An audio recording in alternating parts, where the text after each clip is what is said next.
was like? I was so pale out there. You take it for granted. Low key, you do. Until you wake up and it's rain, snow, cloudy. Cars don't start. Where were you at when you got the call? Which one? I just want to come here. Where was I at? I was actually in the middle of my workout. Book called me. He FaceTimed me. So Book when he needs something, he'll FaceTime me. And I was actually about to change my shoes because I was about to get on the court and do a little dynamic workout. And Book called me and gave me that look like, so it must be good news. He said, yeah, call me after your workout. So I'm like, that was in the middle of my workout in Phoenix. So I've been here for about 2 months just training with Von Compton and Sigh and just getting it in. So I got that phone call and then hung up with him, finished my workout, but I could hear my phone blowing up. And it was my agents and my mom and everybody. But yeah, that's where I got. I was out here. What day was it? I don't remember, bro. I just got that call and I was excited, man. Just, jumped around for a little bit. All right, time to get back to work. I'll take care of that after I'm done working out. So, what do you, and when you look at the situation here now, how are you feeling about being back in the Vogel? I think I can help in many different ways, being vocal, having experience. Not a lot of experience, but enough experience to also be a little vocal. Just my defensive, experience also. That's one thing that I'm gonna, take pride in, and then knocking down a three. Something that I've always, wanted to work on and contribute to the team, but also having energy, bringing a smile back to the city. There was that period of time between when you got let go by the Blazers and now. What were you kind of doing to stay ready and put yourself on? I'm not gonna lie. So first of all, it was very, very emotional because you work so hard, and some players be like, you never know when your window, your door closed, and NBA, whatever. I mean, I had a lot of guys, hit me up and hey, stay positive. A lot of coaches hit me up.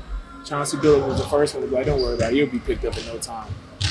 And then Coach Mott texting me and being like, hey, don't worry about it, you'll be all right. And then, hearing, your teammates, Book, everybody hit you up and stuff like that. But, I mean, once I was waived by Portland, I literally flew out the next day back out here and got straight to work. I trained every day, 5 times, 6 times a week, twice. Got my body right. Feel good, look good, and just stay positive, man. It was a lot of ups and downs during these 2.5. I think it was like 2.5 months. Yeah. All right, dang. Yeah. But yeah, just stay positive, man. Just a lot of ups and downs, a lot of emotions. Every emotion you could possibly think of. So. I know you love being out here. Did you have any kind of inkling this might happen, or when you got that call from Book, did it kind of blindside you? I mean, me personally, we have agents, but me personally, I don't really. It gets to a point where I don't hit my agent up and be like, "Hey, what's the word?" Now I have anxiety when it comes to like, okay, hey, I'll call when they know I call. It's all right. What's the word? Give me something. I just need something good. And they say, okay, this is the team. This is the team. This is the team. You have a couple teams. Like, all right, we're gonna push for this team. And I got a phone call, and they like, hey, be ready. I was here. I didn't know if I was gonna come in for a workout or anything. I went to a workout for another team, but I didn't know if it was gonna be 100%. I didn't know if they were gonna like pull the trigger. You tend to during that downtime, you tend to get on Twitter and stuff like that, and you like read a couple things. They might want a veteran. They might want this guy. They might sign a 10. But I tried not to look at that. I seen it a couple times, and I just got off of it. But, I didn't know until Book called. When he called, I was like, all right, cool. He texted me. We talk every now and then, but that phone call, that's a different thing right there. You get that phone call from the mayor, the president of Arizona. How much have you been watching in your downtime? I watch basketball. Nah, I'm not going to lie to y'all, man.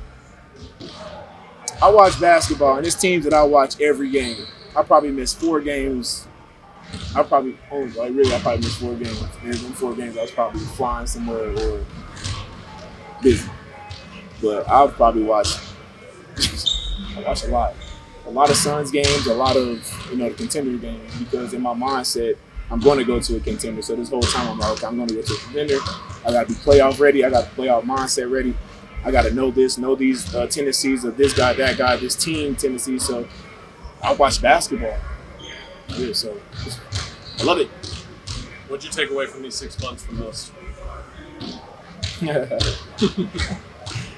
Anything can happen. Man. Don't take this game for granted. I will never take this game for granted because one day you'll be in the league, next day you'll be out for 6 months. I'm just kidding, for a couple months, and you never know what can happen. But I feel like everybody says this 2.0 or 3.0. Hey, I'm back. I'm ready to contribute however I can and not take any day for granted. After you got your deal last year here around this time, and you had bought a house here. I rented a house. I ain't bought a house. Yeah, I'm just fucking. Let y'all know that. Let y'all. But now that you are back, does it give a sigh of relief after you had basically got your deal, and then you said that there was a bit of anxiety for 6 months?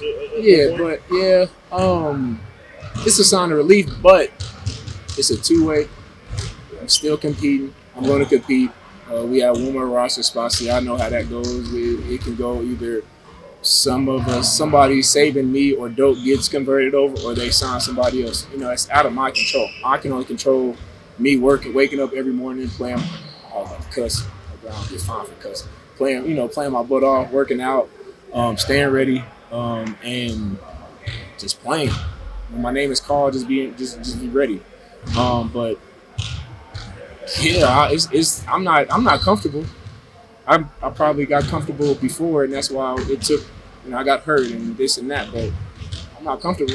I'm ready to compete. I'm ready to play, and have fun while I'm doing it too. Still have fun. Still gonna smile, but it's about business still. Does it feel good that Frank made good on his word to bring you back? Oh yeah, and much respect to Coach Vogel and Frank, Coach Vogel, the whole coaching staff, and also Ish, Matt. He was one of the guys that reached out too. So we stayed in contact. This whole time we stayed in contact because I know what they want to build here, and I want to be a part of it. So I'm ready to get to work. Went up north with DA, of course, and he said what he said about not needing to prove anything, about getting a suspension. You've seen his work ethic here and there. So what's your takeaway when you hear people talk about his work ethic or lack thereof, or his motivation skill? He's motivated. That's DA. He got a max contract for a reason. That's how I look at it. You gotta be. You got a max contract, a super max. I think. I don't know his contract, but he got a super max. He earned it in some way. So when he said it, I was like, well, all right, that's something that if he feels that way, he feels that way. Everybody has their own opinion about what he says, but that's also DA being DA. That's who he is. He's a confident dude, and I don't think anybody can take that away from him. Anybody. So, of course, he feels like he needs to work more on his game, but eventually, one of these days, he will be. And, a lot of people ask, he could be the best big back one of these days. But, he has to prove that to everybody. He thinks that, so, hey, it's DA. Thanks, Ish. Appreciate it. Thank y'all.